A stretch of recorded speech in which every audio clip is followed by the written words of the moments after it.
All right, welcome to the Fitness After 40 podcast. I'm your host, Josh Proch, and today we're going to talk to you about another one of our fitness tips, and this comes from our new ebook that we have put together, and it's our 25 Secrets for Fitness After 40. So today we're going to talk about sleep and how it affects your fitness.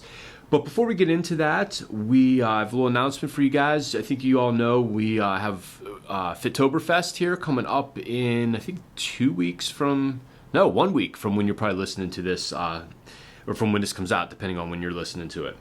And this is our big promotion, basically, or our big fundraiser, I should say, for the National Ovarian Cancer Coalition.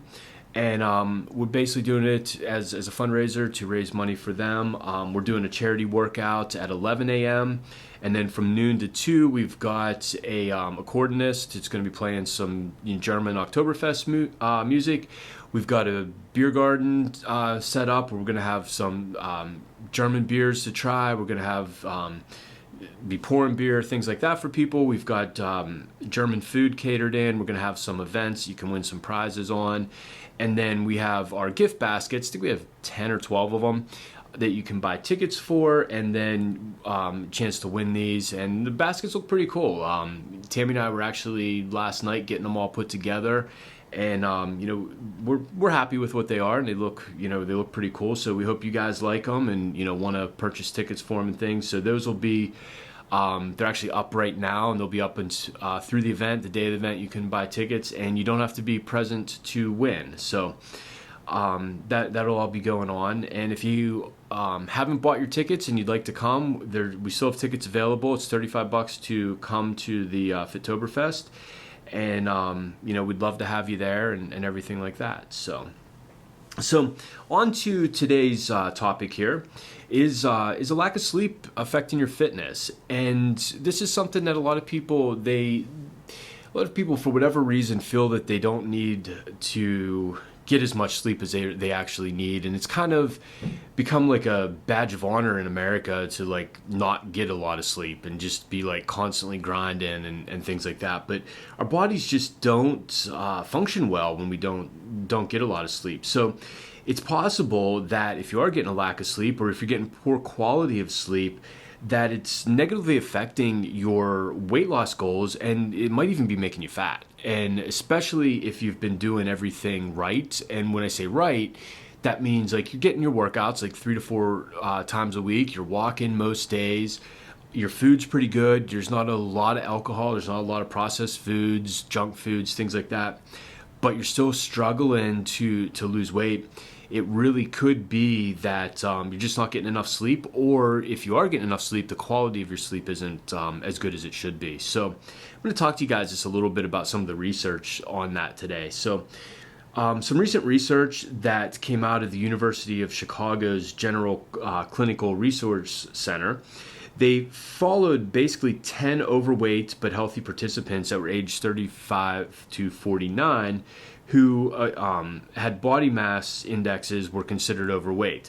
Now, again, we kind of know that BMI is kind of bullshit. It's not the best measure of being overweight and things like that, depending on how much muscle they have and things like that. But for a lot of general purposes, it does work pretty well. So they took these participants and they basically put them on an individualized diet plan, and they reduced their calories by 10%. So what they did is they put them into a calorie deficit from what they needed to maintain their weight. And they didn't have them exercise or anything like that. Basically, we're just going to put them into a calorie deficit, and then we're going to mess with their sleep and see what the results are of it. So each of the participants in this, they studied 2 times.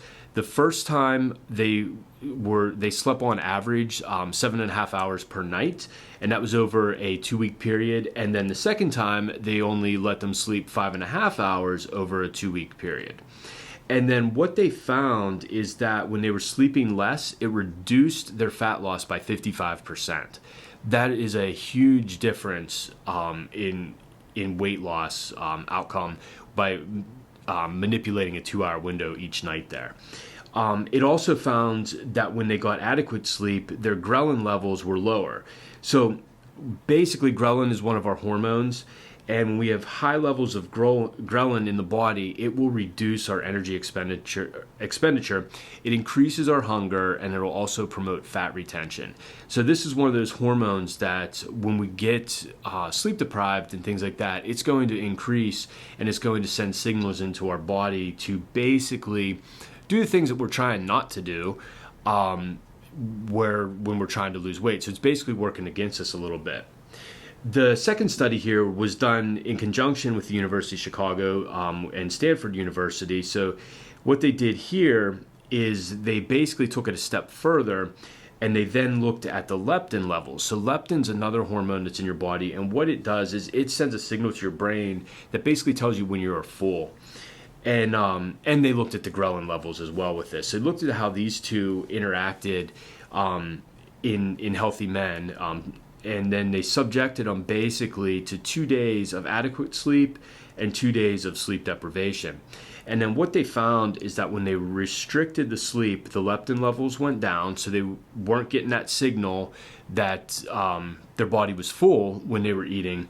And then their ghrelin levels went up, so now that their hunger's being increased, their body's being promoted to retain and add fat to it.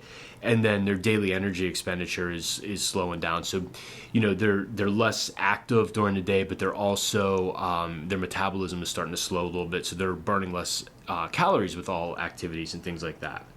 So basically, the results of that were that what I just said there. They increased their appetites. They had an inability to feel full. And then they had higher cravings for high carbohydrate and high calorie dense food, which again makes sense. When we're tired, our body's kind of seeking that quick energy. So it's looking for sugars and carbohydrates and things like that to give us that rush to kind of keep us going. And then the calorie dense food, that's just got more energy in it, again, because our body is tired. It's wanting more energy to basically try to keep us awake and keep us going and things like that. And then the last study here was out of the University of Wisconsin, and what they did is they had 1,000 volunteers, which is a decent sized study, and they had them just report the numbers of hours that they slept each night. So again, we could have some, not super accurate on how well people self-report and things like that. There could be some flaws there. But basically what they were doing is they just measured their leptin and ghrelin levels and then charted their weight.